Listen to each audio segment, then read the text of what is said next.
Alhamdulillah. Assalamu alaikum wa rahmatullahi wa barakatuh. My brothers and my sisters, have you been wanting to seek Islamic knowledge for a while now? You've heard about the virtues of knowledge and how Allah raises the people of knowledge above everyone else and they're the inheritors of the prophets, and how the true slaves of Allah who really fear Him are the ones who have knowledge. But you're struggling to find a place to actually go and study. Maybe you live in a part of the world where the sunnah is not spread and not taught. Or maybe you live in a place where you are able to attend lessons, but the lessons they start, but then they stop. The teacher will start them, but then he'll go back to Saudi Arabia and finish off his studies in Medina University or something like that. Perhaps you've been in these situations where you found that you're trying to progress in your path to seek knowledge, but there are hindrances after hindrances. Some of you have been attending lessons consistently, but is that the most important thing that you need to be studying right now? I mean, if you look behind me, I'm in a library, there's many books. Which book is the first one that I should start off with? If I start off with something that is not at the level that I'm at, then I'm not going to be able to benefit from it. As the scholars would say, طُعْمُ الْكِبَارِ سُمُّ الصِّغَارِ. Food for the elders is like poison to little babies, to the kids. So it's important when we want to seek knowledge, we're able to go to someone on the sunnah who's going to start and finish, and they're going to teach you something that is for the level that you're at. For this reason, I want to tell you about an initiative that we started off a few years ago called the Muslim Survival Guide. The Muslim Survival Guide is a 38-week Islamic studies program where we teach you the most important bits of knowledge that you need in order to survive as a Muslim. That's right. Many of you may already know or may not know that if you don't have the knowledge of the basics in the religion, you can actually be sinning, especially if you have access to that knowledge. The Prophet ﷺ said, طَلَبَ الْعِلْمِ, seeking knowledge, فَرِيضَةٌ, is obligatory, عَلَى كُلِّ مُسْلِمٍ, and upon every single Muslim man. And in case the sisters thought they were left out of this, the Prophet said, وَمُسْلِمَةٍ, and every single woman as well. وَكَمَا قَالَ. Now, the authenticity of this hadith, some scholars did discuss it, but no doubt the meaning of this hadith is authentic and is correct. And that's not up for discussion. So, if you want to study and you want to seek knowledge, I want to tell you about the Muslim Survival Guide program. In this program, you're going to study Tawheed, Kitab al-Tawheed. You're going to study Fiqh. You're going to study Aqeedah. You're going to study Hadith, the life of the Prophet ﷺ, manners. Some of you may not be familiar with those terms that I just used. Tawheed is the reason why we were created. Allah created us to worship Him alone. Now that is the most important thing that we teach on this whole program. Okay, and it runs through a long part of the 38 weeks. So you can fulfill the purpose for which you were created. Fiqh is learning Islamic law. And Islamic laws of many types. We start off with Tahara, Salah, Zakat, fasting, Hajj. The most important things that you need in terms of your worship and your ibadah. We also teach you about the life of the Prophet ﷺ, because he's our role model for us. How do you deal with adversity? How do you deal with suffering, pain, difficulty? How do you handle adversaries? How do you handle loved ones? How do you give da'wah? That's the life of the Prophet ﷺ. We also have a book called Arba'una Hadith al-Nabawiyya. Afwan. Arba'una Nabawiyya, which is a compilation of hadith that Imam al-Nawawi rahimahullah ta'ala compiled. And he compiles 42 hadith. What's the purpose of this? He wanted to compile 42 hadith that summarize the whole of Islam. The key foundations of Islam summarized in these 42 hadith. So if you can memorize 42 hadith and you can learn them and study them, you've got a good understanding, alhamdulillah. We teach manners. There's also tafsir of the small surahs that we all know. And Aqeedah. Now, Aqeedah is a subject that's very important and very misunderstood. And one of the reasons it's misunderstood is because it's not taught properly. One of the things that we realize is that a lot of the classical texts that we use to teach Aqeedah with are not ideal as a first text to study in the West in this day and age. The reason for that is because Aqeedah is a very big topic, and there are many topics and branches, sub-branches and discussions that come into it. And whenever the scholars wrote books in Aqeedah, they wrote them for the problems and the issues that were relevant in their times.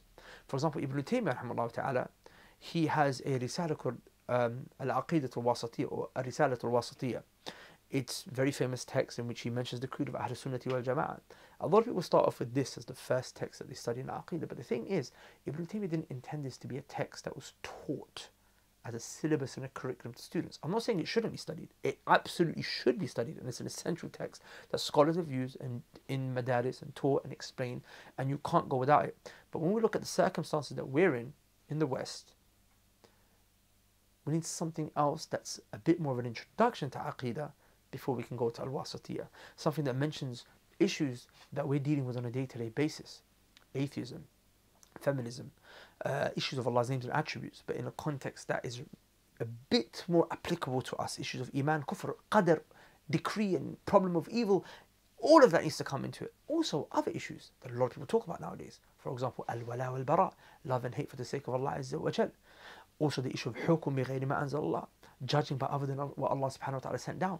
When is it kufr? When is it not kufr? All of these topics that are relevant to us, topics that are amongst different various sects in Islam, topics that are between us and the kuffar.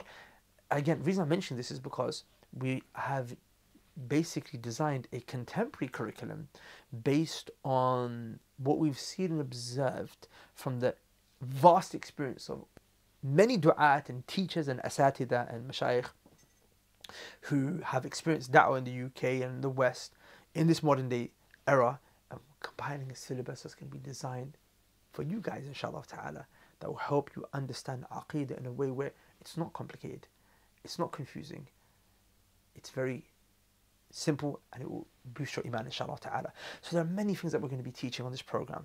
Now this is going to be the 6th time that we teach the Muslim Survival Guide. Okay, 6th time. We've started and we've finished, alhamdulillah. We are currently now doing our 5th program. Okay, so the 5th class is still on running at this particular time. But I'm saying this is a tried and tested method. Now a question that some of you may have is, well, who is going to be teaching? Alhamdulillah, we have the dream team. Ustad Abu Taymiyyah, we have Ustad Yasin, Ustad Yasir, and we have Ustad Ibrahim from Pakistan, inshallah ta'ala. We have myself, I'll be teaching Aqeedah, Ustad Sa'ad. Walillah alhamd, we've got a good team of teachers, experience in not only the particular subjects that they're teaching, but experience in teaching these particular subjects to you guys. Many of you can attend a fiqh class and leave confused. I don't know what the teacher was talking about. But here, alhamdulillah, the teachers understand the level that the students are at. They understand the language that they speak. They understand the problems that they go through. So they make the knowledge digestible for them. In all honesty, we weren't actually looking to launch another Muslim Survival Guide right now. We're actually thinking to delay it and maybe do it next year, September. But I recently met a lot of the students that have been through the previous batches, the previous years.